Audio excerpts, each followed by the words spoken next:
en tant que parlementaire, sachez qu'à l'Assemblée nationale, il y a des organisations qui s'appellent des organisations interparlementaires.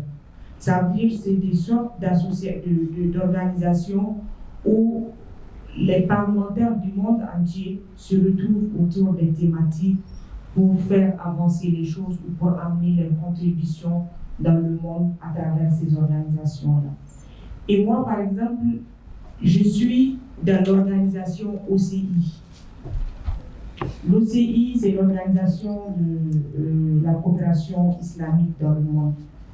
Donc, je me souviens que quelque chose m'a tiqué la première fois que j'avais assisté à la conférence de l'OCI.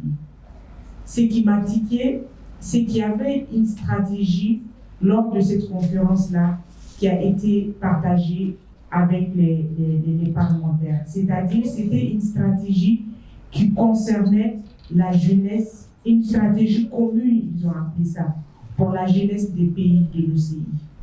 Et c'était une stratégie incroyable. C'était pratiquement tout un projet de je ne sais quoi. C'était ma première interpellation par rapport au rôle même que les jeunes doivent jouer dans un pays. C'est vrai, si je dois le définir, je voudrais définir la jeunesse en tant que Nigérienne. Je suis obligée de repartir sur deux visions. La première, la définition que donne notre éducation, notre coutume.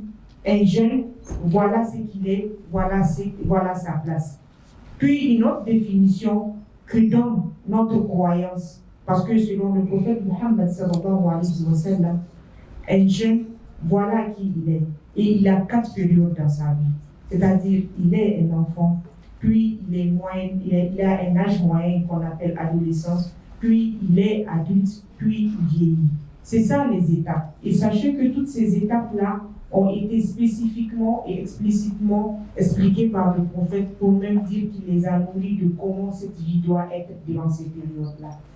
Mais aussi, il y a votre rôle en tant que Nigérien, le rôle civique que nous avons. Notre rôle en tant que jeunes Nigériens, à quoi nous devons servir, quel est notre rôle, comment nous devons nous comporter, qu'est-ce que nous devons apporter à notre pays.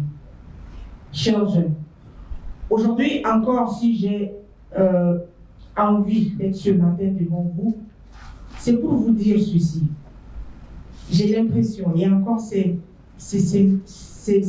mon impression, j'ai l'impression que la jeunesse de ce pays ne comprend pas ce qui se passe dans ce pays. Je vous explique, peut-être que je me trompe. Vous savez, à la maison, on nous a tellement fait cette place de second rang, cette place de croiser les bras, on va vous faire. Cette place, non, c'est pas à vous de faire. Cette place, non, dès toi, tu es un enfant. Cette place de tu ne comprends pas, c'est pour les grands. Qu'au fil des temps, on se demande à quel moment il faut être responsable et comprendre là, maintenant, tout de suite, ça, c'est à moi de le faire. Je ne sais pas si vous comprenez ce que je suis en train de dire. C'est ma manière de dire que la jeunesse nigérienne est tellement, je ne sais pas le terme, vous allez excuser mon français, c'est pas diverti. C'est-à-dire, on nous a tellement déroutés de comment on doit être, de comment on doit se comporter, que finalement, très rares parmi nous se ressaisissent à un moment ou à un autre pour prendre sa vie en main, pour essayer non seulement de se défendre ou se développer et participer à travers développer quelque chose. Quand vous prenez l'exemple de la vie d'un jeune, quand il se réveille le matin, peut-être aujourd'hui dans notre communauté, sa première préoccupation, et encore si celui-là tient véritablement à sa religion, il fera un effort de se réveiller pour prier soir. Ça, c'est un effort.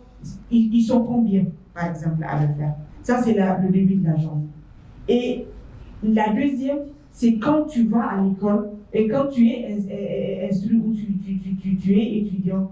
Maintenant, la prochaine étape, c'est d'aller à l'école. Maintenant, quand l'heure de l'école finit, parce qu'on va pour apprendre, qu'est-ce qu'on fait après? Qu'est-ce qu'on fait après? Combien parmi nous avions un projet ou un programme de sa journée ou de sa semaine? Qu'est-ce que je fais? D'accord, l'école, c'est pour moi. C'est pour m'instruire, c'est pour apprendre. Et pour les autres, et pour la communauté, et pour les gens autour de moi, et pour ma famille, et pour mes amis. C'est quoi ma contribution pour améliorer leur vie? C'est quoi ma contribution pour changer le monde, pour impacter moi aussi? Très rare le font. Et je vais vous dire pourquoi.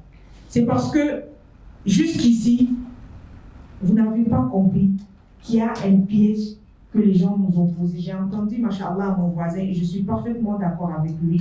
C'est depuis 1999, c'est ça dans la marche, que ça devait changer. 90, excusez-moi, c'est 90 que ça devait changer. Parce que depuis, la jeunesse nigérienne avait compris.